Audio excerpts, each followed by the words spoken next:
Senate Minority Leader Mitch McConnell signaled that he's closely watching the House Select Committee investigation into the January 6th insurrection. And MSNBC's Joe Scarborough explained why that's bad news for Donald Trump. Take a look. We're going to look back on those Mark Meadows documents, the 6,000 documents released, and they are going to be seen historically as extraordinarily significant because it is the beginning of cracks that in sort of this united front. And it's going to require other people, since the information's out, it's going to require other people to talk about it. There is, I think, a growing sense of unease, and it may not be among many people in the House where you have an extraordinarily gerrymandered chamber, but in the Senate, there is no doubt. Republicans in the Senate at the beginning said, oh, we want nothing to do with this committee. It's going to be so political. Things are getting so bad that Mitch McConnell is going out now about every day. And what Mitch is doing is, you know, we've heard he doesn't do anything without the consent of his people. He's not Newt Gingrich. He's not a renegade. He speaks for his caucus. This is what Mitch McConnell said yesterday.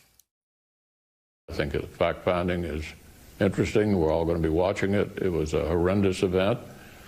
And I think that what they're seeking to find out is something the public needs to know. Read the reports every day, and it'll be interesting to see what they conclude. Gone are the days when Republicans are just, and I'm not saying Mitch has done this, but you always hear partisan witch hunt. They're going on a fishing expedition. You fill in the blanks of whatever Donald Trump is saying. Mitch McConnell is lending credibility to this committee by just saying the fact-finding is significant. It is significant. That's truthful. It was a horrific event. Yes, it was a horrific event, and most Americans, despite what they tell pollsters, we know on that day were horrified by what was happening. And you can never forget that House members run in these gerrymandered little safe districts. United States senators have to run statewide. And so they just have to take a more reasonable, rational view and face up to facts. And I think we've seen Mitch now 2 days in a row speak not just for himself, but he knows he's speaking for the entire caucus to say, let the chips fall where they may. Earlier this week, thousands of pages and emails and text messages were turned over to the committee by former White House Chief of Staff Mark Meadows before he stopped cooperating with investigators. The HuffPost reported that the communications revealed, among other things, the existence of a PowerPoint coup plot by Trump allies.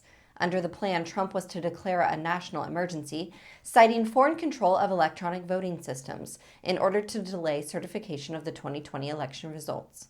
The committee subpoenaed one of the authors of the scheme, retired Army Colonel Phil Waldron, on Thursday. Thank you for watching. Please be sure to visit us at rawstory.com. And if you'd like to see more of The Raw Report, please like and subscribe. And join others who like their news raw too.